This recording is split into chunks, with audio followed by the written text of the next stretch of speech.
Muy buenos días, tengan ustedes, sean bienvenidos en esta hora de la mañana de hoy, martes 12 de abril del año 2022, bajo la sombra del Omnipotente. Recuerden que todos los martes, jueves y sábados estamos haciendo un estudio de el libro de los Hechos. Y pues hoy esperamos terminar este capítulo 10, en el cual ya vamos por algún tiempito, algunas semanas, algunos días trabajando este capítulo 10 del libro de los Hechos. Bien, vamos a mirar el versículo 39 de este capítulo 10 del libro de los Hechos, donde está Pedro predicando en casa de Cornelio. Recordemos, dice el versículo 39: y nosotros somos testigos de todas las cosas que Jesús hizo en la tierra de Judea y en Jerusalén, a quien mataron colgándole en un madero.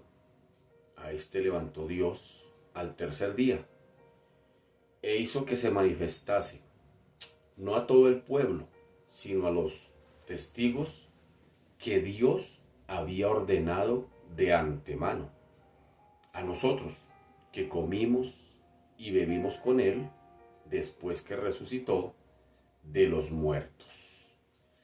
Así que vemos en este discurso de Pedro, o en esta predicación de Pedro en casa de Cornelio, pues que él hace referencia a la resurrección, y que aunque es una referencia, digámoslo así, breve, en su resumen, en su discurso, pero la misma brevedad de sus frases, o de las frases de este discurso, que describen aquí tanto la muerte como la resurrección del Señor, pues enfatizan la revocación divina del fallo de los hombres en contra de Cristo.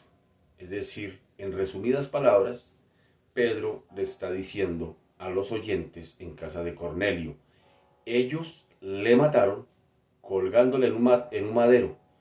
Y a renglón seguido dice: a este levantó Dios al tercer día. Así que ese fallo, pues no solo fue revocado por Dios, sino que fue trastocado, ya que el hombre colocado como reo en el madero por la iniquidad de los hombres, él mismo, dice Pedro, fue levantado por el poder de Dios. Entonces aquí el apóstol Pedro, al dar testimonio acerca de la resurrección del Señor, pues lo sintetiza en una frase. Dice: ellos le mataron colgándole en un madero, y a este levantó Dios al tercer día. Mire qué fácil que es predicar, no hay que decir tanto. Aquí Pedro solamente usó esta frase, solamente resume, no habla mucho, no se detiene a hablar mucho acerca de la resurrección del Señor, sino en una frase él resume, sintetiza la muerte, pero también a la vez la resurrección del Señor. Dice: ellos le mataron colgándole en un madero, y a este levantó Dios de los muertos. Así que lo que está mostrando es aquí que aunque el hombre había pensado que con su juicio hacia Jesús de haberle matado, pensarían que habían triunfado sobre este Galileo, que pues les hacía la vida cuadritos cuando los confrontaba acerca del reino de los cielos. Lo mataron pensando sacarlo en el camino. Sin embargo, no lo mataron porque Jesús mismo entregó su vida. Ahí en estos días, especialmente en esta semana, más de uno va a decir: ¿cómo lo mataron? ¿Cómo lo volvieron? ¿Cómo lo escupieron? Dijo Héctor Lavoe. Lo escupieron, lo mataron, lo manó. A Jesús no lo mataron.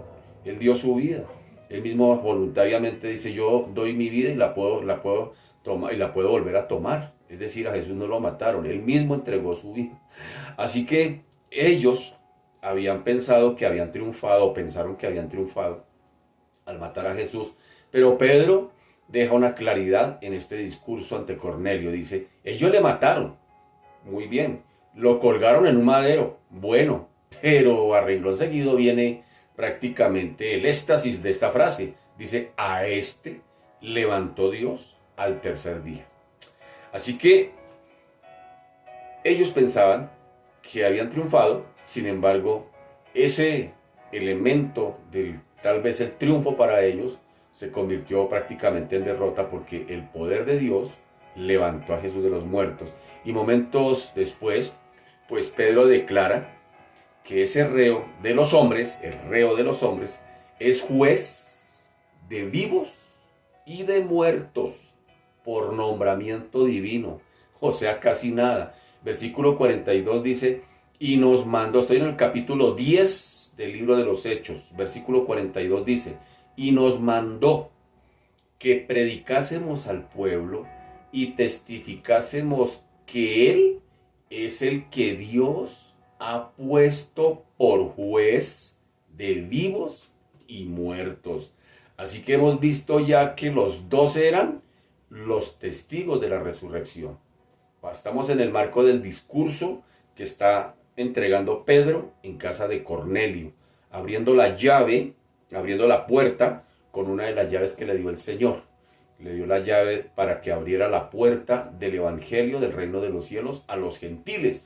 Y aquí Pedro, con esta predicación, está abriendo esa puerta, la puerta del reino de los cielos a los gentiles. Hasta ahora solamente se había predicado a los judíos. Sin embargo, aquí él mismo da por sentado de que ese que los romanos mataron, ese que el pueblo judío entregó a la muerte, ese que colgaron en un madero, ese el mismo Señor lo levantó al tercer día y les dio una comisión a ellos. Y Pedro se involucra y dice, y nos mandó que predicásemos al pueblo y testificásemos que Él es el que Dios ha puesto por juez de vivos y de muertos. Ellos ya han testificado de la resurrección, ya que toda la obra anterior del Cristo, pues habría sido, digámoslo así, anulada sin el hecho comprobado de su resurrección de entre los muertos. Ya lo hemos dicho en otros momentos, que si Cristo viene a la tierra, que si se hace carne, se encarna, viene y habita entre nosotros, pero nunca muere, sino se queda toda la vida aquí en su eternidad, vivo, pues no hubiera servido de mucho. Si Cristo muere y se queda en la tumba, pues no nos hubiera servido. Si Cristo muere, se resucita y se queda entre nosotros como resucitado, pues tampoco. Entonces, ¿qué dijo Jesús? Les conviene que yo me vaya. Les conviene que yo me vaya. Les había dado la advertencia, les conviene que yo me vaya para poder enviar el otro consolador, el Espíritu Santo. Es decir, los discípulos, mientras Jesús estaba con ellos ahí físicamente, pues ellos se sentían tranquilos, se sentían acompañados. Pero cuando Jesús les decía, muchachos, váyanse para el otro lado del mar de Galilea, es que necesito ir a orar, ya los alcanzo. Tan pronto empezaban las tormentas, se sentían solos. Entonces mire qué privilegio que tenemos usted y yo como iglesia, ¿sí? Porque ellos, mientras Jesús estuviera ahí, se sentían acompañados. Pero cuando Jesús se retiraba de ellos, entonces se sentían abandonados, solos, en medio de los problemas. Pero usted y yo tenemos al Señor las 24/7. ¡Qué bendición!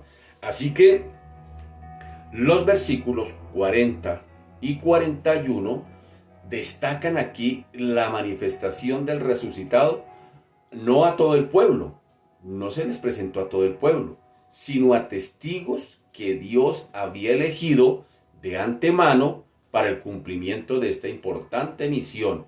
Él dice aquí en el versículo 40, dice, a este levantó Dios al tercer día e hizo que se manifestase, no a todo el pueblo, sino a los testigos que Dios había ordenado de antemano. A nosotros, dice Pedro, que comimos y bebimos con Él después que resucitó de los muertos. De hecho, para poderse llamar apóstol en esos días, tendrían que haber cumplido esos requisitos. Que hubiesen andado con Jesús, que hubiesen sido testigos de su muerte y que hubiesen sido testigos de su resurrección y que hubiesen compartido con Él. Eso les daba la facultad para ser apóstoles. Entonces mire que esa era una de las razones que tenía. Por eso Pablo más adelante pues le cuestiona su apostolado, porque Pablo dice, pero él no anduvo con Jesús en vida y mucho menos fue testigo de su resurrección. Entonces, ¿qué apóstol? Entonces Pablo tiene que defender su apostolado por allá en Gálatas y decir, no, es que mi apostolado no me lo dio ningún hombre, a mí me lo dio fue Cristo y el Señor. Entonces, ahora, sin duda, pues su elección arranca pues desde los mismos designios de la eternidad. Dice que los había elegido de antemano. Confirmada aquí entonces ese nombramiento de los 12 cuando el maestro los llamó, como él mismo dijo, yo llamé a los que él mismo, o lo dice Marcos, dice que él llamó a los que él quiso. Eso dice Marcos, y Marcos de pronto lo dice con un poquito como de nostalgia, porque dice, ay, yo no fui llamado, porque Marcos no anduvo con Jesús, pero escribió el Evangelio que habla de la vida de Jesús. Sin embargo, se cree o se puede decir que el testigo de primera mano para escribir Marcos su Evangelio fue el mismo Pedro. Entonces Marcos aquí está diciendo algo, tal vez con un poco de nostalgia. Pues el Señor llamó a los que Él quiso, a mí no me llamó, lástima que no me hubiera llamado, posiblemente. Marcos 3 dice, después subió al monte y llamó así a los que Él quiso, y vinieron a Él, y estableció a 12 para que estuviesen con Él y para enviarlos a predicar y que tuviesen autoridad para sanar enfermedades y para echar fuera demonios. Así que la realidad de la manifestación del resucitado pues se subraya de una forma muy práctica aquí. Dice Pedro, dice, nosotros que comimos y bebimos con Él después que resucitó de los muertos. Si nota la forma como da testimonio Pedro, con veracidad, con experiencia. Así que no se trataba pues de una visión que hubiese sido concedida en un momento de éxtasis que se les hubiese aparecido el Señor, sino que fue más bien un trato social con ellos, comió con ellos, compartió con ellos. Y vemos acá que durante 40 días el Señor se les estuvo presentando, compartiendo con ellos en varios intervalos y en variadas circunstancias. Así que es Lucas quien nota que el Señor pidió algo de comer, inclusive él mismo testifica de esto. ¿Con el fin de qué? Pues con el fin de mostrar que no era solamente un espíritu, sino la misma persona de antes de la pasión, pero ahora con un cuerpo resucitado, ahora con un cuerpo glorificado, pero real para los discípulos. Lucas nos narra, nos cuenta esa historia aquí en su mismo evangelio, quien es el mismo escritor del libro de los Hechos.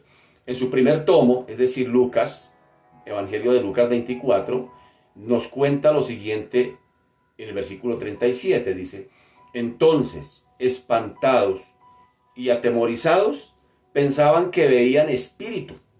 Pero él les dijo, ¿por qué estáis turbados y vienen a vuestro corazón estos pensamientos?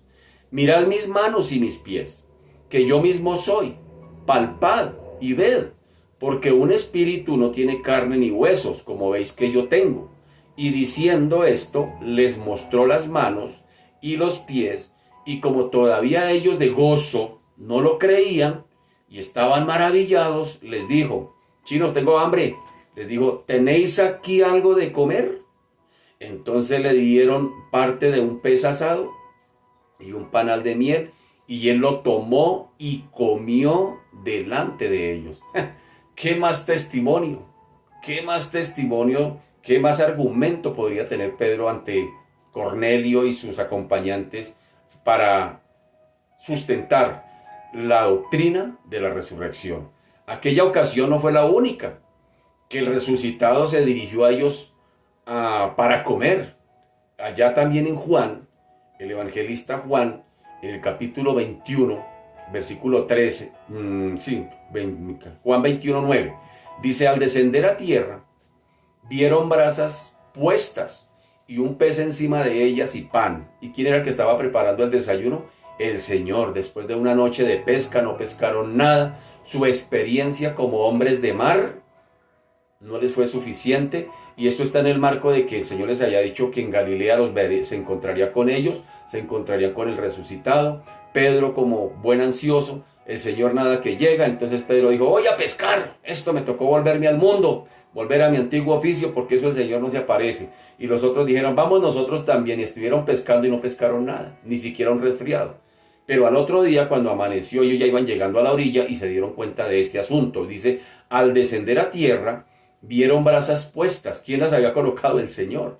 Y un pez encima de ellas y pan. Jesús les dijo: traed de los peces que acabáis de pescar. Y subió Simón Pedro y sacó de la red a tierra, llena de grandes peces, 153, y aun siendo tanto la red no se rompió. Les dijo Jesús: venid, comed, y ninguno de los discípulos se atrevía a preguntarle: ¿tú quién eres?, sabiendo que era el Señor. Vino pues Jesús y tomó el pan y les dio, y asimismo del pescado. Entonces vemos aquí que el Señor, cuando ellos llegaron, no habían pescado nada, y el Señor, ¿qué les dijo? Boga un poquitico mar adentro y echen la red a la derecha y hallaréis. Y era en un tiempo, digámoslo así, loco. ¿Por qué? Porque la pesca no se daba de día, ya había amanecido. Y el Señor les dice: ¿tienen algo de comer? No, no pescamos nada, nada. Y el Señor les dice: entonces boguen mar adentro y echen la red a la derecha y allí encontrarán. Entonces era una orden contra la razón, porque los que conocen de pesca saben que la pesca se hace es de noche, porque de noche los peces salen al flote, de día los peces se internan, se profundizan, entonces es más fácil de noche, por eso la pesca de noche. Entonces esto ya llegan al otro día, ya amaneció, los peces ya se hundieron, no pescaron nada, llegan con sueño, cansados, desanimados, desalentados, no pescaron nada, su experiencia como pescadores de hombres, de peces no les sirvió así de mucho. Entonces eso nos da un ejemplo también de que nuestra experiencia no nos sirve de mucho a veces, y sin embargo el Señor los manda, les da una orden contra la razón: boguen mar adentro, echen la red a la derecha y hallaréis. Entonces allí ya llegan de regreso con ese botín, digámoslo así, y el Señor les dice: bueno, a ver, de lo que trajeron, venga, les preparo el desayunito. Entonces lo que estamos mostrando aquí es que el Señor resucitado participó con ellos, socializó con ellos. Entonces el testimonio de la resurrección que está dando Pedro ante Cornelio, pues no es una experiencia sensorial. No es algo que dice: uy, yo anoche me acosté y vi al Señor sentado aquí en la orilla de mi cama, estaba ahí y me tocaba la mano, yo lo vi ahí, un resplandor blanco. No, Pedro no está hablando de ningún éxtasis, no está hablando de ninguna experiencia sensorial, está hablando de una experiencia real, como la que el Señor anhela y espera que usted y yo hoy tengamos. Una experiencia real con Cristo, no solamente una experiencia ni emocional, ni una experiencia intelectual, como sabemos de Cristo, ni una experiencia sensorial, uy, sentí un calor, no, sino una experiencia real en el día a día. Ahí es donde el Señor quiere que usted y yo contémosle a este mundo de que tenemos un Cristo vivo, un Cristo resucitado, de que no estamos predicando ningún concepto. En esta semana más de uno se da golpes de pecho diciendo: ¿cómo lo volvieron? ¿Cómo lo escupieron? Pobrecito Cristo, pobrecito. Y no sale de ahí, no pasa de ahí. No pasa de ahí. Entonces, el Señor quiere tener es una experiencia real con esta humanidad. No sensorial, ni mística, ni religiosa, una experiencia real del día a día, donde podamos caminar con Él, aunque no le vemos, caminamos por el Espíritu Santo. Sin embargo, en medio de los problemas el Señor está ahí, porque Él dijo: en el mundo tendréis aflicción, pero confiad porque yo he vencido. Es decir, la paz de Dios que sobrepasa todo entendimiento es la que guarda nuestro corazón y nuestros pensamientos. Y en medio de tantos problemas y tanto caos, hay paz en el corazón del creyente. ¿Por qué? Porque esa paz no sale ni de él mismo. Esa paz es la paz de Dios, la paz que Dios proporciona a sus hijos, a los creyentes, a quienes hemos confiado en Él. En medio de un mundo caído, en medio de un mundo convulsionado, hay paz en el corazón. Pero es gracias a eso, gracias a que Cristo murió, pero no se quedó muerto. Gracias a que Cristo resucitó al tercer día y está con todos aquellos que le reciben, que aceptan esa obra por la fe en su corazón, que reconocen sus pecados, que dicen: sí, yo definitivamente reconozco que ni la religión, ni los ritualismos, ni las tradiciones religiosas, nada de eso me ha transformado, nada de eso me trae esperanza. Al contrario, cada día me siento más desesperado y más vacío. Pues el único que puede llenar esos vacíos se llama Jesucristo, pero el Cristo resucitado, no el Cristo que está pegado allá en un templo allá clavado allá lleno de sangre, lo pintan ahí y ayúdame, y el Señor por allá diciendo: pero ¿cómo lo voy a ayudar si no me bajan de aquí? Porque ¿qué piensan que está allá? No, Él está resucitado, mi querido, y está a la diestra del Padre, hermano, intercediendo por todos aquellos que hemos creído en Él, los que somos sus hijos. Así que lo importante para Cornelio y su compañía fue ese testimonio. Fue el testimonio de un testigo como Pedro, autorizado por un mensaje celestial que había presenciado todos los aspectos del ministerio de Cristo en la tierra. ¿Sí nota? Es decir, él contó la experiencia que había vivido con el Cristo resucitado. Una vez más, ¿qué es lo que nosotros como iglesia necesitamos predicar en estos días? El evangelio de la cruz, pero el evangelio que Cristo murió en la cruz, pero resucitó. No estamos predicando una religión, porque a veces nos ven así, como una religión más en el mundo de las tantas que hay. No, Cristo no es una religión, ni vino a enseñar religión. Cristo es una relación real, personal y práctica que Él quiere establecer con los seres humanos. ¿Cuál es el requisito? Pues arrepentirse de sus pecados y reconocer la obra de Cristo y volverse a Él y hacer su voluntad. Fácil, la vida cristiana es sencilla. Así que es lo que está viendo Cornelio. No necesita ver nada más. Necesita entender que lo que está diciéndole Pedro es real. Que es un hombre que es autorizado por un mensaje celestial, que había presenciado todos los aspectos del ministerio de Cristo en la tierra, quien podía dar fe de la intervención redentora de Dios en la historia del mundo. ¿Quién era ese testigo? El apóstol Pedro. Era el más indicado. No hay razones suficientes hasta el día de hoy. No las hay para que nadie hoy en día rechace el mismo testimonio que llega hasta nosotros por medio de la palabra escrita de Dios, mi querido. La palabra de Dios es veraz, es viva, es eficaz. Ella es cortante más que toda espada de dos filos que atraviesa el alma y el espíritu, las coyunturas, los tuétanos, discierne todo, las intenciones del corazón. La palabra de Dios como espada espiritual es la única que atraviesa al hombre pecador que está muerto en sus delitos y pecados y le da vida.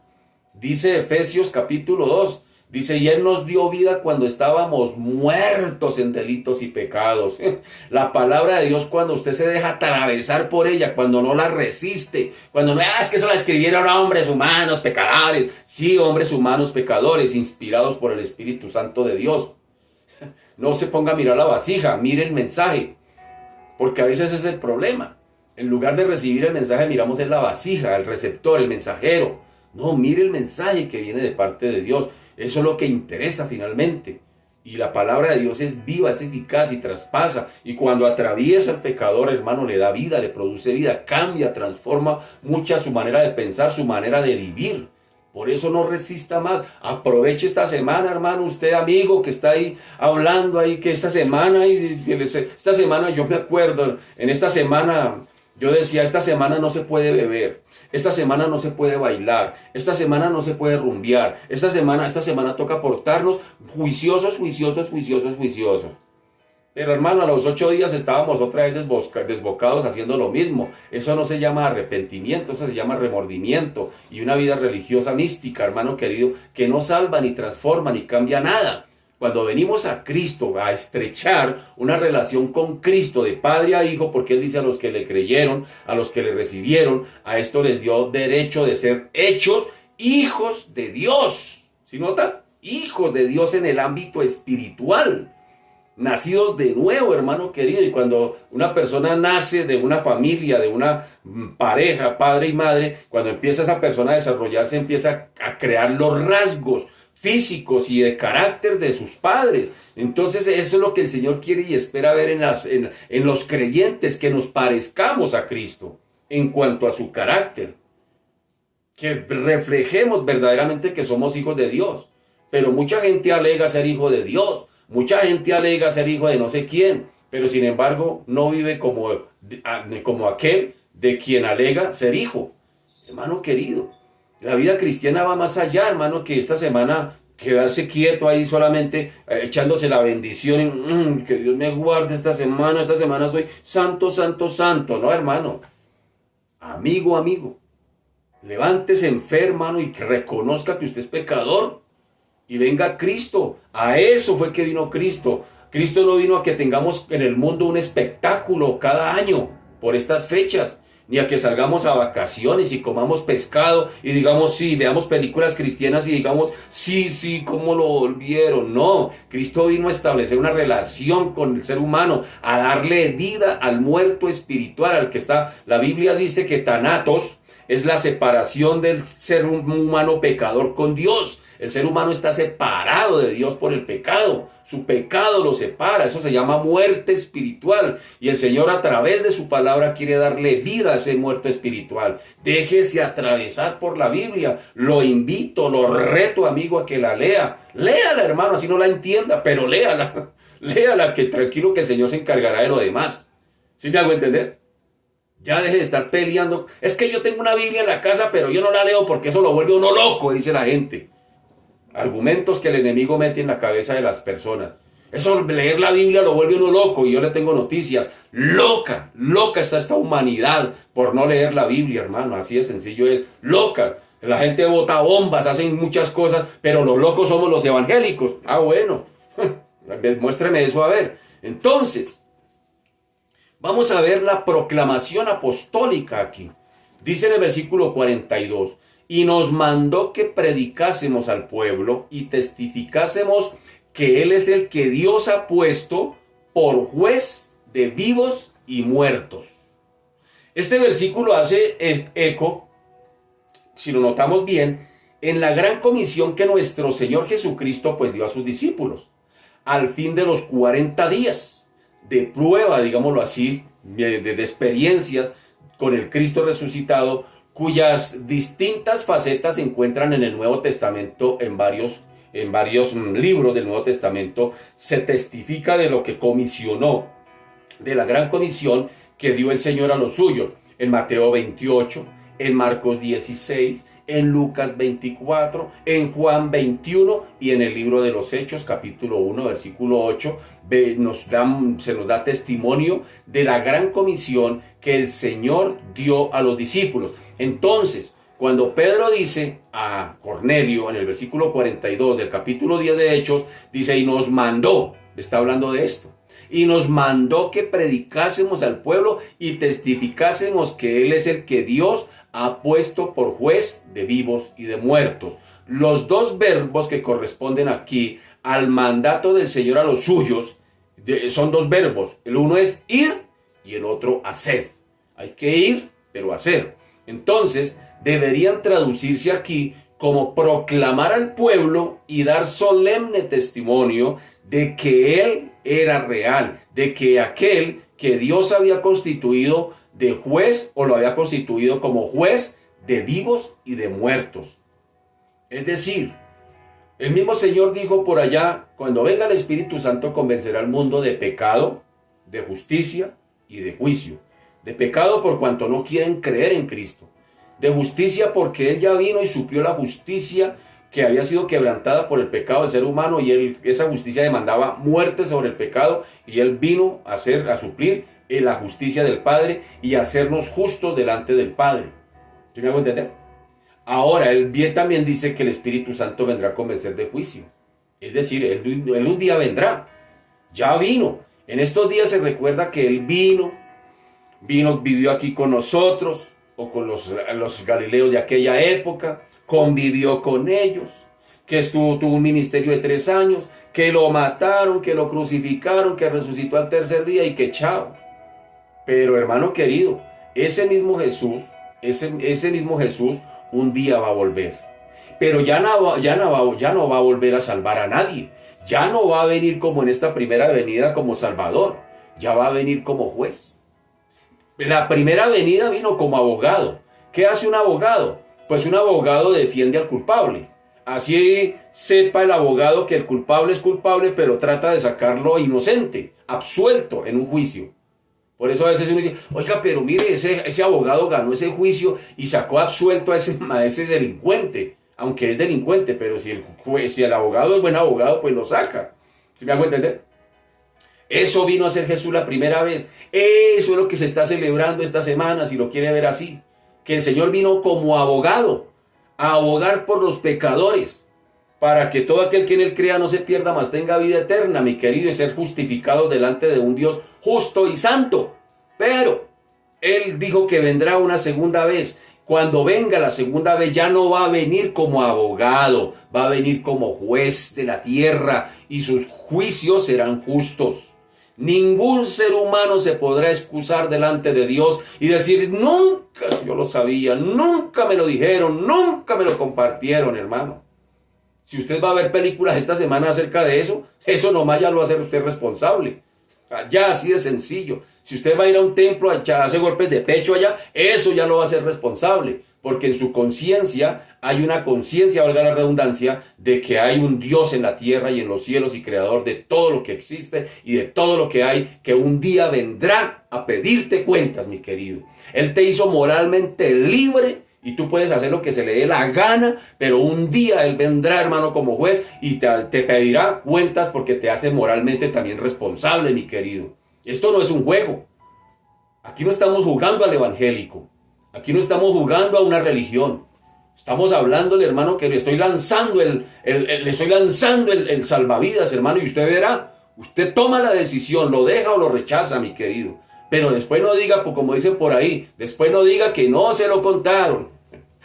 Así que, acerca de la proclamación, no es necesario añadir nada a lo mucho que ya hemos expuesto anteriormente, porque nos llama la atención, sin embargo, que habían de dar solemne testimonio del hecho de que Dios había nombrado al crucificado como juez de vivos y de muertos. Y recordemos que Pablo enfatizó este mismo hecho al fin allá del discurso cuando estaba en el Areópago, allá delante de los gentiles.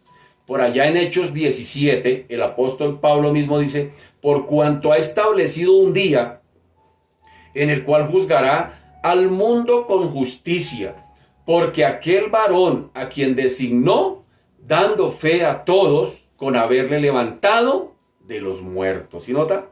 En tales circunstancias habríamos esperado el ofrecimiento de la salvación primero y la mención del día del juicio después.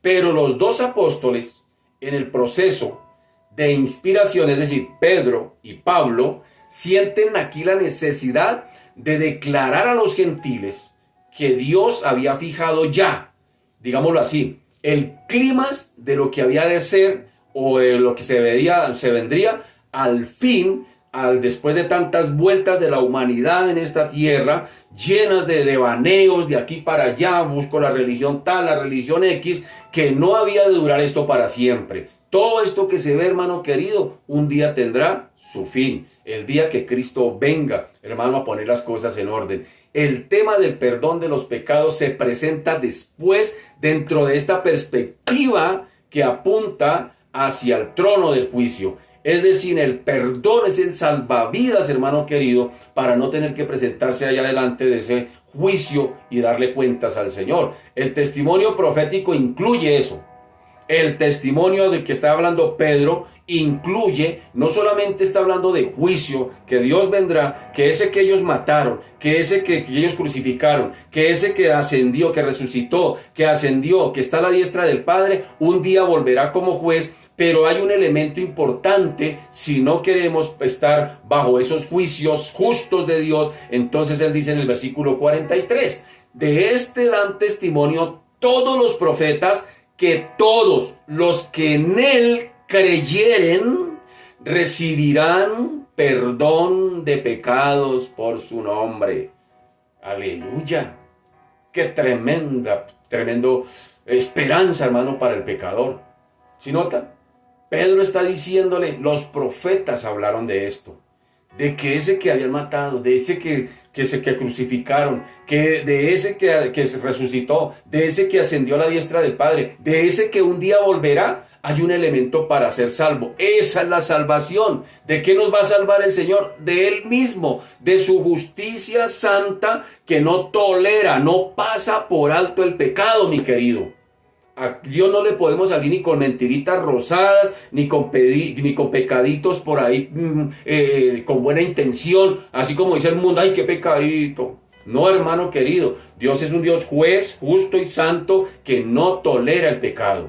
Pero para ser eximido de ese justo juicio que se ve en Apocalipsis, que ya lo hemos explicado, entonces hay un elemento para ser eximido de ese juicio. Lo voy a volver a leer, permítame, versículo 43. De Cristo dan testimonio todos los profetas, que todos los que en él creyeren recibirán perdón de pecados por su nombre. Tal vez usted ahorita me va a alegar y me va a decir, pero yo creo en Cristo, yo creo, sí. Él vino a morir por mis pecados. Pero es que creer es confiar, creer es obediencia, creer es rendición. ¿Usted ha ido a odontología? ¿Ha ido a odontología? ¿Cómo se siente cuando está en la sala de espera y suena por allá la fresa? ¿Cómo se siente? Temeroso. Uy, lo que me espera, ¿cierto? Y cuando le llega su turno sale el odontólogo y le dice, don fulano, siga. Y usted siente temor, pero usted ha confiado en él porque usted vio los diplomas, vio los títulos que tiene allá colgados en la pared. El hombre es bien preparado, es alguien creíble. Entonces cuando él le da la primera orden, siga, usted sigue. Después le dice, siéntese, usted se sienta. Después le dice, recuéstese, usted se recuesta. Le da otra orden, abra la boquita, usted abre la boca. ¿Por qué está haciendo todo eso? Porque usted confía en el odontólogo. Usted está creyendo en él y está confiando en él. Por eso le está obedeciendo, ¿sí ve? Que creer va más allá que el mero concepto de decir yo creo. No, yo creo en Dios, claro, yo creo. ¿Sí es que va más allá? Porque si usted dice que cree pero no obedece, pues ¿qué va a hacer el odontólogo? Dice, lo siento, le toca que se devuelva para su casa con su caries, no puedo hacer nada porque usted no quiere obedecer.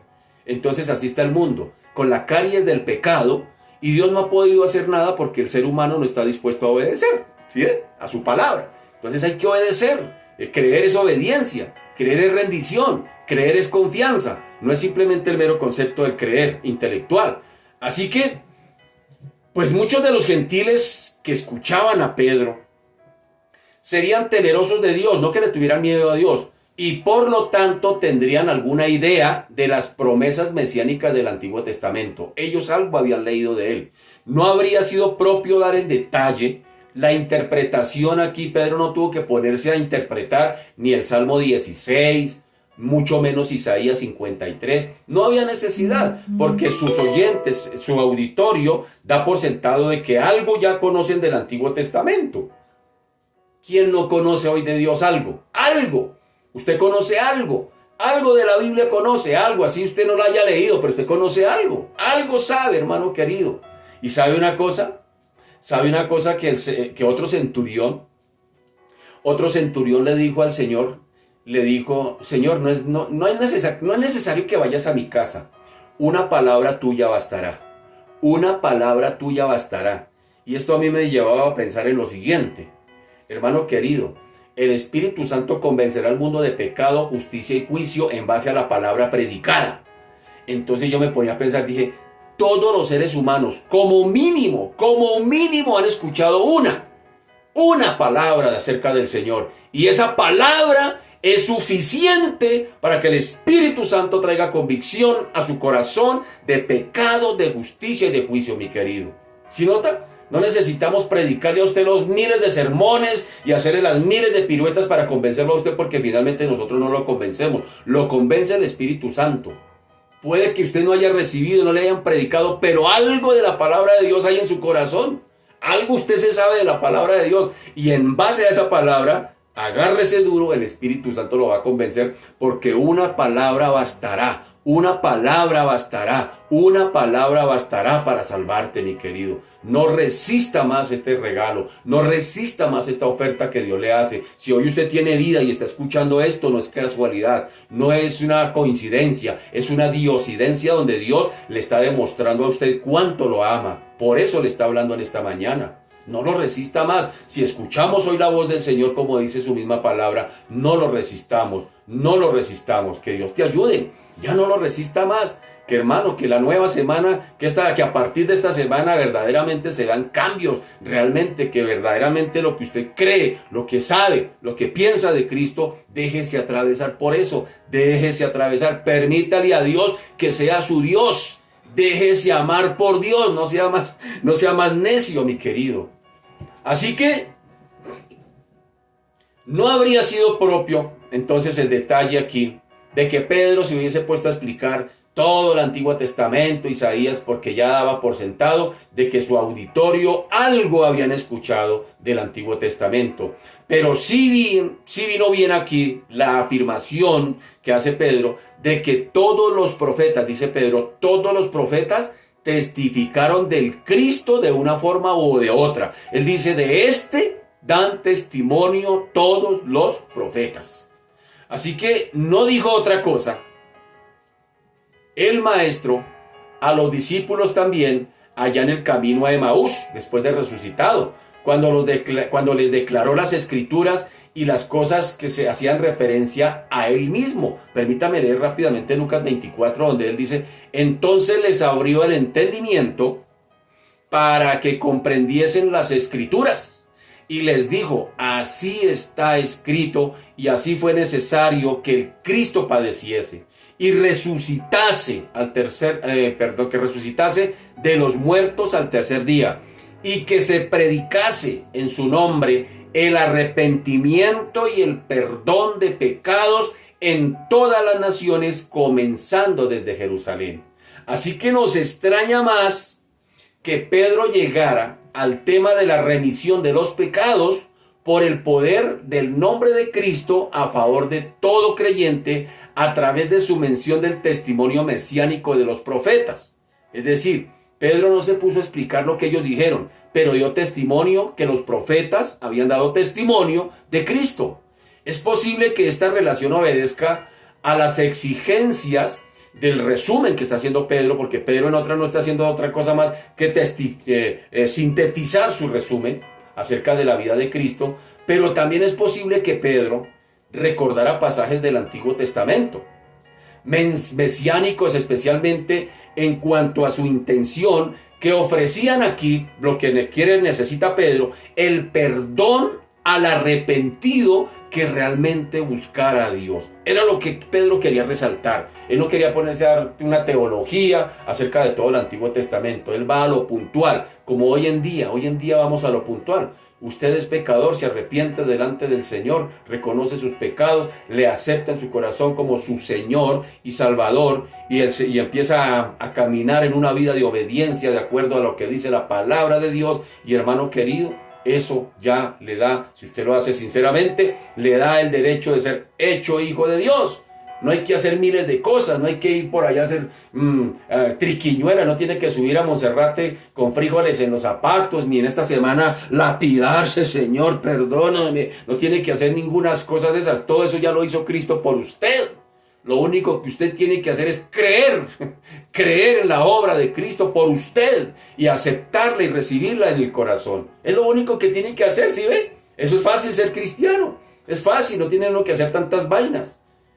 Así que miren que Pedro está usando allí de algunos pasajes, tal vez lo recuerda del Antiguo Testamento, y está posiblemente recordándolos a su auditorio para que entiendan que realmente hay perdón de pecados y que eso lo dijeron los profetas, que lo que Pedro les está diciendo allí ya estaba escrito hacía mucho tiempo atrás. Y cita por aquí Isaías, aunque no lo cita textualmente, tal vez lo recuerda los eventos cuando Isaías 43 dice, yo soy el que borro tus rebeliones por amor de mí mismo, y no me acordaré de tus pecados. Isaías 53 también dice, todos nosotros nos descarriamos como ovejas, cada cual se apartó por su camino, mas Jehová cargó en él, ¿en quién? En Cristo, el pecado de todos nosotros.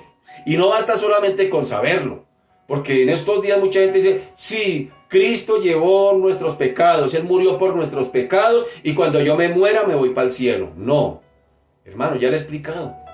Hay que reconocer, creer es eso, confiar, reconocer quién soy yo. Cuando usted va a odontología, usted reconoce que tiene un daño dental. ¿Sí me hago entender? Por eso va a odontología, porque uno no va a odontología simplemente a saludar al odontólogo, a menos que sea familiar o amigo.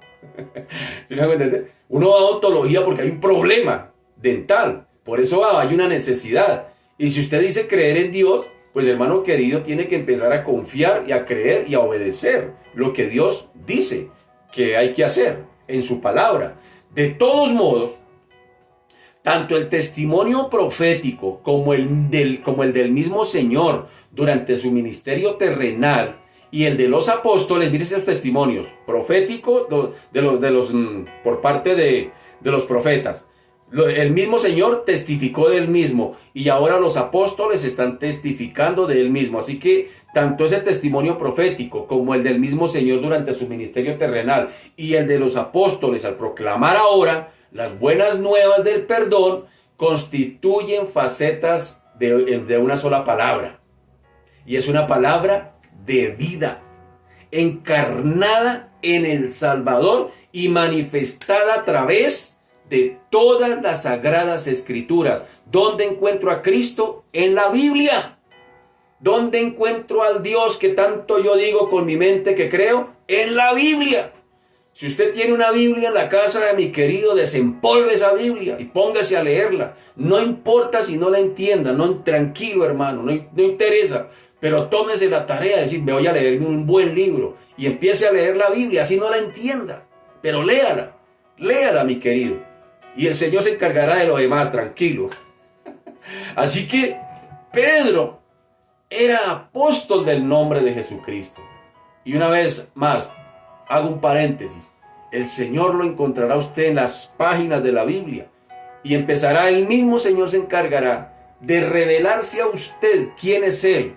Y que usted pueda entender de que Dios no es simplemente un concepto, no es un abstracto, no es una ilusión, no es una historieta, sino que es un Dios real. Cuando usted tiene contacto con el texto bíblico, algo sucede, hermano, amigo, algo sucede. Lea la Biblia, léala, tranquilo, eso no lo va a volver loco. Loca está la humanidad por no leerla, seguro. Loco están los hogares por no leerla. Loco están los gobiernos por no leerla, ¿sí? Hay que leerla. Así que Pedro era apóstol del nombre de Jesucristo, como ya hemos visto por los comentarios sobre los capítulos 3 al 5. Y es natural ahora que en la casa de Cornelio vuelva a presentar el nombre revestido de toda autoridad de salvación o salvadora como medio para recibir la remisión de los pecados. Pedro quería que sus oyentes comprendieran que Cristo mismo estaba allí para bendecirles, salvarles por su nombre, por su palabra en la boca de tan autorizado testigo como lo era Pedro. A este daban su testimonio los profetas de antaño o del mismo Señor Jesucristo, y a este ahora Pedro da testimonio también. ¿Sí nota? Ahora Pedro está predicando. Pero mientras está predicando, algo sucedió allí. Algo sucedió allí. Desciende el Espíritu Santo sobre todos los que están allí. Y se da una manifestación tremenda sobre aquellos que estaban receptivos a la palabra. Usted no se imagina lo que Dios puede hacer cuando usted está receptivo a la palabra. Cuando usted está receptivo, cuando no endurece su corazón, cuando no la resiste. Aquellos estaban receptivos a lo que Pedro les estaba diciendo. Estaban sensibles a lo que Pedro les estaba diciendo. Verso 44 dice, mientras aún hablaba Pedro estas palabras, el Espíritu Santo cayó sobre todos los que oían el discurso.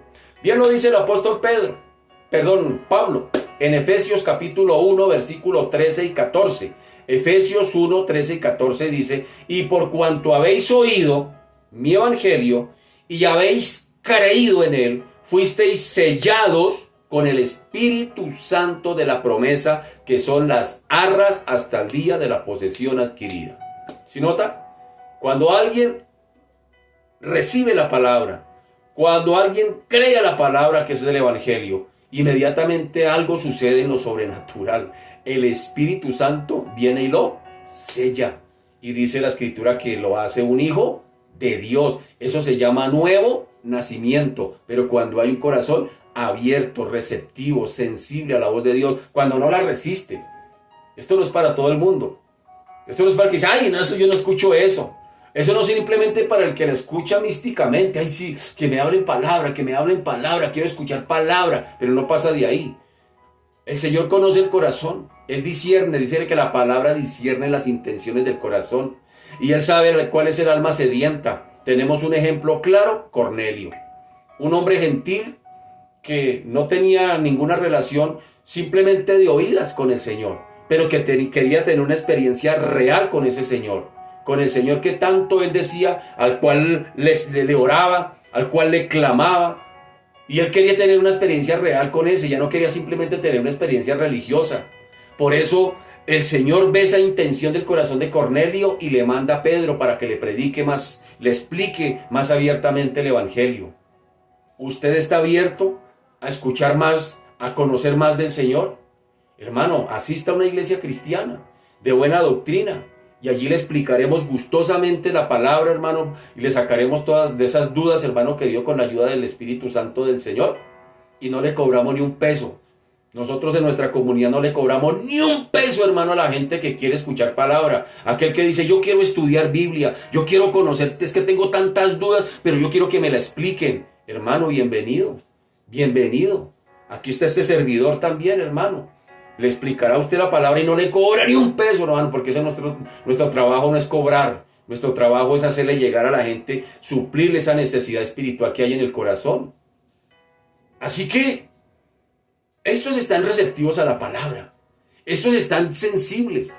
Y mientras Pedro aún hablaba, dice el versículo 44, estas palabras, el Espíritu Santo cayó sobre todos los que oían el discurso. Quiere decir que estos estaban todos sintonizados así como está usted. Está el hombre atento. ¿Y qué va a pasar? Yo quiero verdaderamente sentir una transformación. Yo no quiero seguir siendo igual. Yo quiero que algo suceda en esta Semana Santa. La extensión de la bendición del día de Pentecostés no se hizo esperar. Dije extensión del día del Pentecostés. En días anteriores dije que este capítulo 10 es como una extensión del capítulo 2 de Hechos. Pues la compañía de gentiles, sumisa, rendida, preparada, recibe la palabra que Pedro les presenta, de tal forma que antes de terminar su alocución, el Espíritu Santo cae sobre ellos, sobre todos aquellos que oían el mensaje detenidamente, con señales evidentes de su presencia y de su poder. No era algo místico, no fue una experiencia sensorial. Desde luego, la palabra oída había sido recibida con obediencia y fe. ¿Sí nota? La fe viene por el oír y el oír por la palabra de Dios. Pero dice Santiago, no nos volvamos oidores olvidadizos, sino hacedores de la obra. Entonces mire que el Señor es amplio en suplir la necesidad espiritual de aquel que dice, sí, yo quiero acercarme a Dios. Yo quiero conocer la Biblia. Yo quiero que me expliquen más acerca de la palabra de Dios. Él ve las intenciones de ese corazón. Así que desde luego esa palabra oída había sido recibida con esa obediencia, con fe, haciendo posible esta gran consumación de los acontecimientos de los 4 días. Dice en Hechos 11:17, dice, si Dios pues les concedió, está testificando Pedro más adelante, si Dios pues les concedió también el mismo don que a nosotros que hemos creído en el Señor Jesucristo. ¿Quién era yo? Dice Pedro. ¿Quién era yo que pudiese estorbar a Dios? Ahora, en el versículo 45 y 46 dice, y los fieles de la circuncisión que habían venido con Pedro, ¿se acuerda que echó un poco de gente de Jope? Unos hermanos, 6 hermanos de Jope para que lo acompañaran. Pues dice que ellos se quedaron atónitos de que también sobre los gentiles se derramase el don del Espíritu Santo, porque los oían que hablaban en lenguas y que magnificaban a Dios. ¿Qué más testimonio? El paralelismo con el día del Pentecostés es exacto, mi querido, pues el don celestial cayó sobre los corazones que estaban preparados, sin la mediación de ningún acto externo, como la imposición de manos o bautismo. Solo operaba la palabra presentada y la fe recibida. Mire el Señor cómo hace. Los creyentes, llenos del Espíritu, hablaban en lenguas y engrandecían a Dios, magnificaban a Dios, igual que los judíos en el aposento alto. ¿Quiénes están magnificando a Dios en este caso? Los gentiles. Por eso los acompañantes de Pedro quedaron ¿y cómo si esto también es para ellos? Y por eso el mismo Pedro dice, ¿quién era yo para estorbar esta manifestación del poder de Dios también a los gentiles? Sin duda, tal vez los acompañantes de Pedro, los testigos desde Jope, esperarían posiblemente alguna bendición que cayera sobre ellos, pero hay una yuxtaposición. ¿Qué es una yuxtaposición? Es por colocar algo al pie de una idea. Entonces, por ejemplo, cuando Pedro dice, y lo colgaron en un madero, pero el Padre lo levantó, eso se llama una yuxtaposición. Es decir, una idea se coloca al lado de la otra para resumir. Entonces aquí podemos ver que esta yuxtaposición de los hombres que están recibiendo la palabra, pues nos la da a conocer cuando dice, y magnificaban a Dios, adoraban a Dios, glorificaban a Dios. Esa es la prueba de que el Espíritu Santo haya venido sobre ellos. Ahora, se derrumban también aquí barreras. La pared intermedia que había de separación entre judíos y gentiles cayó al piso, mi querido. Allí los griegos que querían ver a Jesús en víspera de su pasión oyeron misteriosas palabras acerca del grano de trigo que había de morir antes de producir abundante cosecha.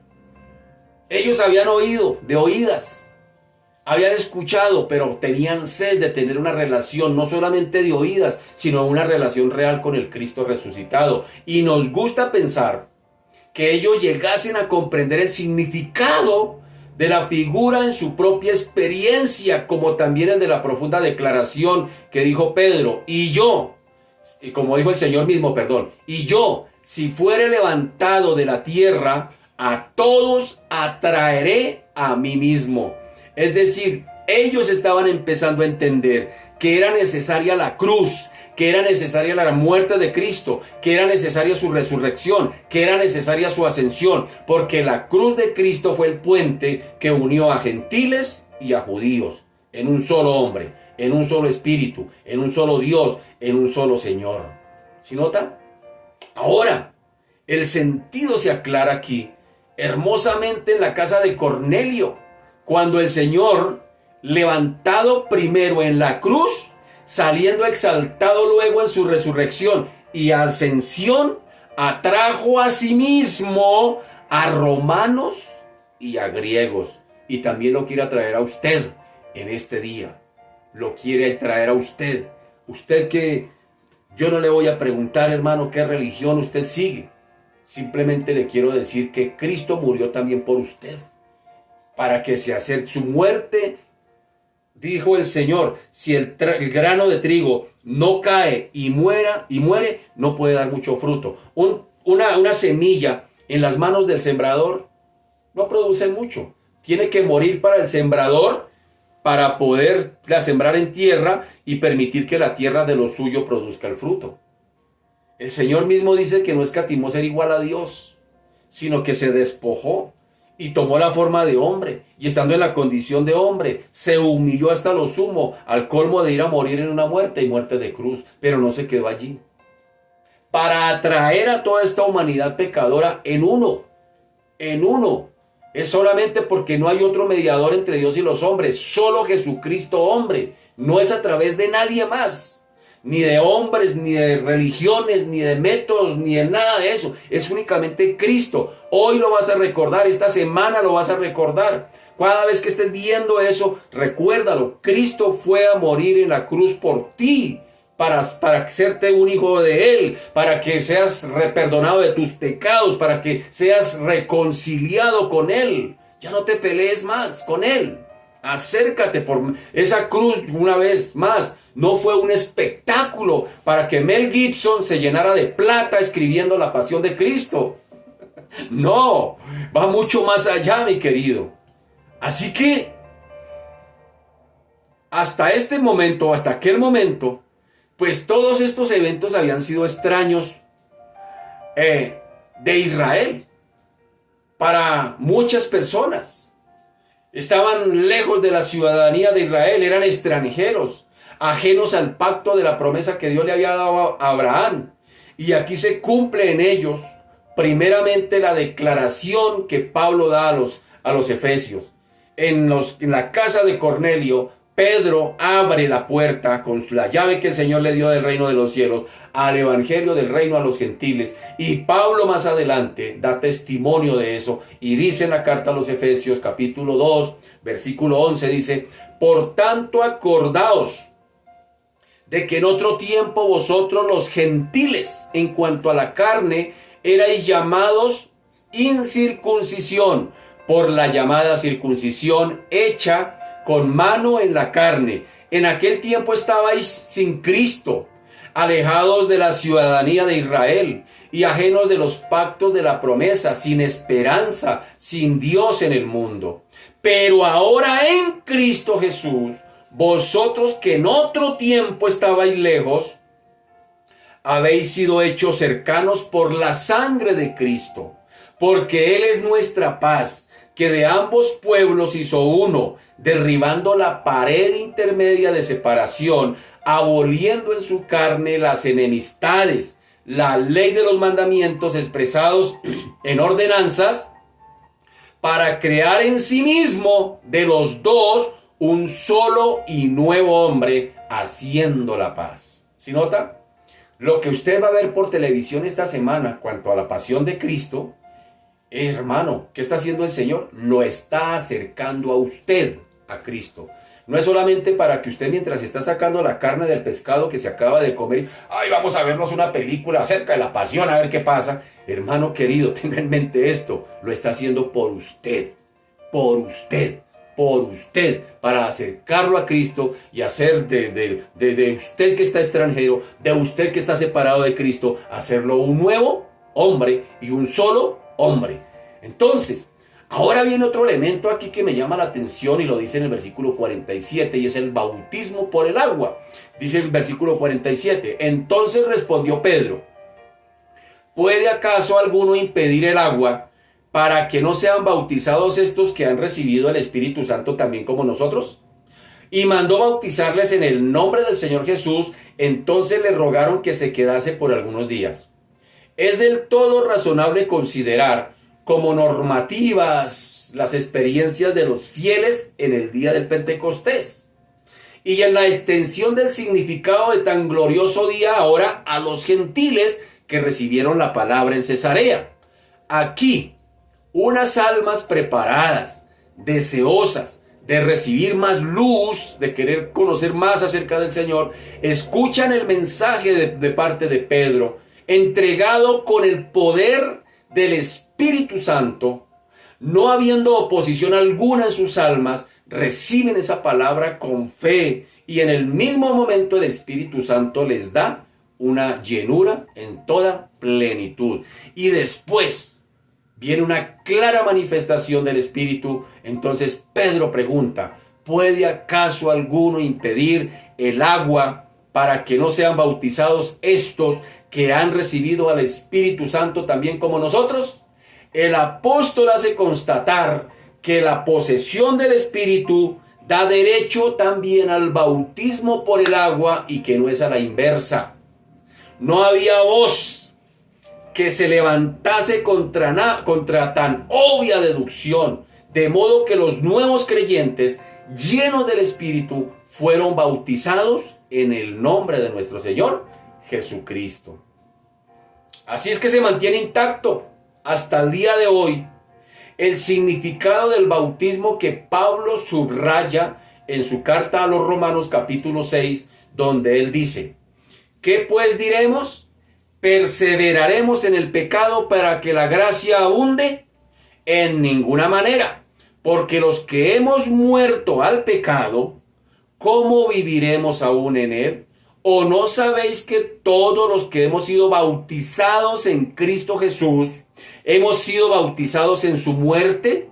Porque somos sepultados juntamente con él para muerte por el bautismo, a fin de que como Cristo resucitó de los muertos por la gloria del Padre, así también nosotros andemos en vida nueva.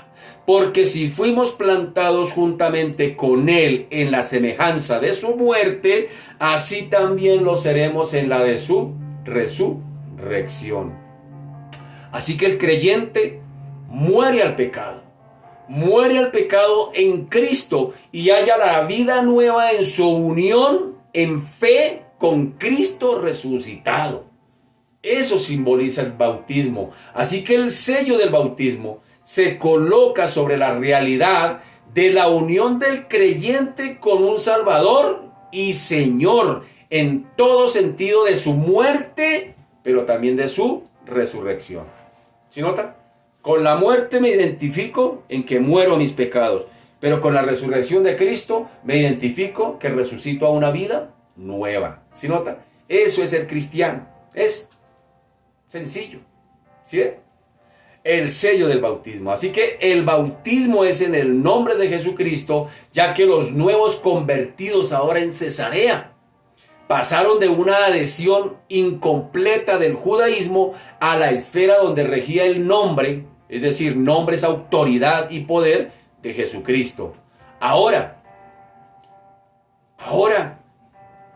Pedro habla de una confirmación allí de estos fieles. Dice el versículo 48, dice, y mandó bautizarles en el nombre del Señor Jesús. Entonces le rogaron que se quedase por algunos días. De Cornelio y su compañía tenían necesidad. Sentían la necesidad de ser edificados en la palabra. O sea, en otras palabras, Cornelio estaba diciendo, no, yo no me quiero quedar así. Yo no quiero, si ya entiendo quién es Dios, ya entiendo, ya hemos recibido esa manifestación del Espíritu Santo, pero yo quiero más, está diciendo Cornelio. Queremos más, es lo que le está diciendo, porque dice que le rogaron que se quedase algunos días. ¿Sí me hago entender? Cornelio y su compañía sentían ahora esa necesidad de ser edificados ahora en la palabra. Qué triste es en nuestras comunidades cristianas donde uno dice, ¿quién quiere estudiar discipulado? Ah, no, yo ya vi eso. Yo ya vi eso antes de ser bautizado. Yo ya vi eso, por ahí me lo dieron en la iglesia hace 30 años. ¿Sí? Resistimos a la palabra. La resistimos, hermano. Pero usted no se imagina que la palabra de Dios es viva. Es letra viva, viva y eficaz. Cada vez que usted pasa por esa palabra, por ese versículo que usted ha pasado 50,000 veces, si usted pasa 50,000 en la una va a encontrar algo diferente, algo nuevo que usted no halló en las 50,000 anteriores, porque es palabra de Dios. Aquí no estamos predicando ni la revista, ni estamos predicando un periódico, ni lo estamos informando, es palabra de Dios. Y porque es palabra de Dios, cada día trae algo nuevo. Y hay creyentes que se resisten a la palabra. Ay, otra vez me van a hablar de la gracia. Ay, otra vez ya lo bien discipulado. Y la resistimos. Por eso así el Señor. Estos están mostrando todo lo contrario. Estos tienen sed. Le dicen a Pedro, parafraseando, le están diciendo a Pedro, Pedro, queremos estudiar discipulado nivel 1, nivel 2, nivel 3. Pedro, quédese. Es lo que están queriendo decir. Cornelio y su compañía sentían esa necesidad de ser edificados en la palabra. No dije explicados, edificados en la palabra. Ya Pedro les explicó. Ahora necesitan edificarse.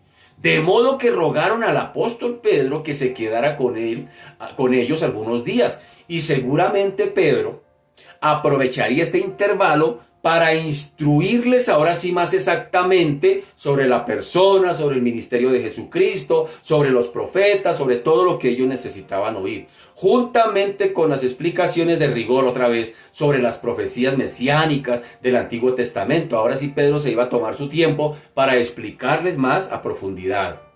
Se estableció allí en Cesarea inclusive una iglesia. Allí nació una iglesia, no se sabe si en casa de Cornelio. Lo cierto es que en Cesarea se establece una iglesia que llegó a ser tan célebre esa iglesia durante los siglos posteriores. Felipe, otro el que le predicó allá al eunuco, el evangelista, tenía allí en Cesarea su base y no faltando los dones proféticos hasta en las mismas hijas de Felipe. Miren Hechos 21 lo que dice por allá en el versículo 8. Dice, al otro día, saliendo Pablo y los que con él estábamos, dice Lucas, ahí Lucas está incluyendo, con los que con él estábamos, fuimos a Cesarea.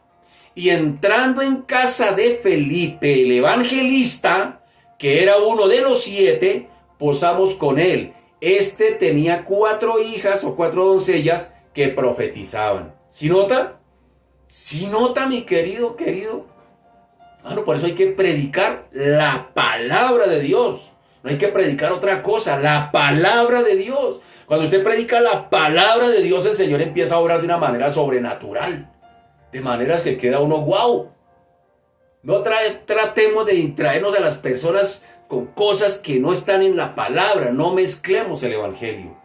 Se nos presenta otro ejemplo de la necesidad, no solo de la predicación del evangelio, sino de la plenitud del Espíritu Santo y de la confirmación de los santos en la palabra del Señor. Es palabra lo que necesitamos dar, hermano. Si las iglesias han de cumplir los eventos cometidos que Dios les había asignado en la tierra, necesitamos predicar la palabra de Dios en el nombre y en el poder del Espíritu Santo. No hay otra tarea, no hay otra razón. Yo no veo que el Señor me haya dicho, Jorge, coloque otras herramientas ahí a ver a ver cómo lo... No, hermano. Pedro no llegó allí con nada externo, con la palabra, hermano. Y si Dios es el mismo ayer, el mismo Dios de Pedro, el mismo Dios de Abraham, de Isaac, de Jacob, de los profetas, si es el mismo Dios de los apóstoles, es el mismo Dios de hoy, 2022, 12 de abril del año 2022. Es el mismo, hermano querido. No necesitamos hacer otras cosas, hermano. Es predicar el evangelio de Cristo, del Cristo que fue muerto, que fue sepultado, que fue crucificado, que resucitó al tercer día, que subió y ascendió y está en la gloria del Padre, hermano querido. Y que un día volverá. Es lo que necesitamos predicar. No necesitamos entretener a nadie, ni distraer a nadie, ni convencer a nadie. Eso lo hace el Espíritu Santo. Nosotros predicaremos la palabra, como dice por ahí un himno antiguo, los que son viejitos saben, el que dice, sembraré la preciosa semilla, sembraré en corazones de mármol, y dice, y dejaré el resultado al Señor. Es lo que hay que hacer. Padre, te damos gracias. Te alabamos en esta mañana, Señor, te glorificamos, te exaltamos. Te damos a ti la gloria, bendito Rey. Gracias por tu misericordia. Gracias por tu bondad. Una vez más, esta semana, tu nombre estará en la boca de muchos. Pero como tú mismo dices, este pueblo de labios me honra, pero su corazón está lejos de mí. Señor, hoy te pido que la muerte, la resurrección, la crucifixión y la ascensión de Cristo haga cercanos a todos aquellos que están lejos. A todos aquellos que te proclaman con sus labios, pero en sus corazones están distanciados de ti. Que solamente te ven como una religión. Que solamente te ven como un concepto, como una fecha tradicional a celebrar. Señor Dios de la gloria, hoy clamo a ti por esta humanidad. Por este mundo, Señor, que está hecho un caos. Este mundo está vuelto nada, está vuelto pedazo, Señor. Y lo único que podrá, bendito Señor Dios de la gloria, traer una transformación real, se llama Jesucristo. Eres tú.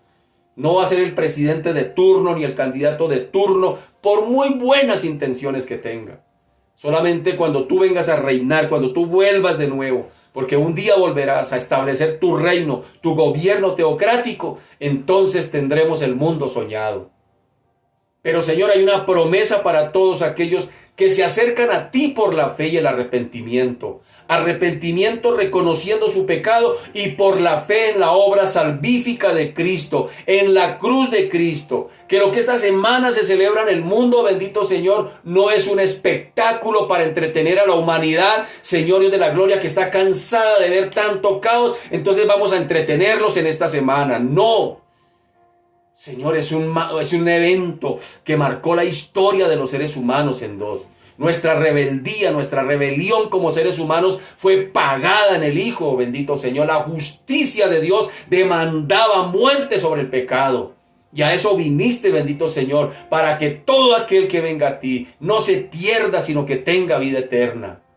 Señor Dios de la gloria, oro a ti, Señor Dios de los cielos, porque, Señor, muchas personas sean atravesadas por tu palabra. Que penetres, porque ya hemos hablado en otros momentos. Tu palabra como espada espiritual es la única arma que atraviesa el corazón del pecador y le da vida. Le da vida. Le da vida. Las armas creadas por los hombres producen muerte, pero la Biblia es la única arma espiritual que produce vida en el corazón del pecador cuando lo atraviesa. Atraviésanos. Atraviésanos con tu palabra, Señor. Atraviésanos.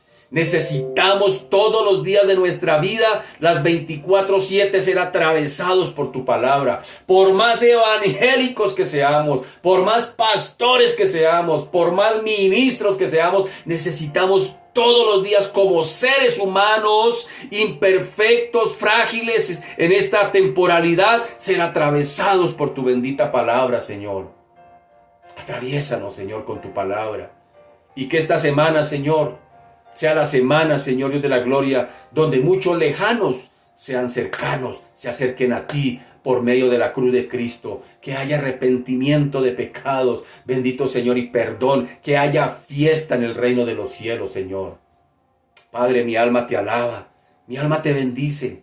Señor, ayúdanos a nosotros como pueblo de Dios a seguir predicando tu palabra, aprender de Pedro. Pedro no llegó con arandelas, Pedro llegó con el mensaje profético, dando testimonio de lo que dijeron los profetas acerca de la resurrección de Cristo, acerca de la salvación de Cristo. Habló del testimonio que Cristo mismo dio de él mismo, y ahora diciendo, y nosotros también somos testigos. Y hoy, 2000 años después, nosotros, la iglesia de Jesucristo, somos también testigos. Y es lo que necesitamos proclamar, Señor. Ayúdanos a no adulterar el mensaje. Señor, te doy la gloria a ti, te doy la honra y la alabanza en el nombre poderoso de Jesús. A ti sea la gloria, Señor. Amén y amén. Mis amados, muchas gracias por su fina sintonía. Aproveche esta semana, hermano, para compartir con la familia. Y aproveche para compartirle. Lleve estos videos y póngaselo ahí mientras graba, hermano. Mientras están comiéndose el pescadito allí. Que el Señor nos ayude. Que el Señor nos ayude. Un feliz día, mis amados. Un abracito para todos.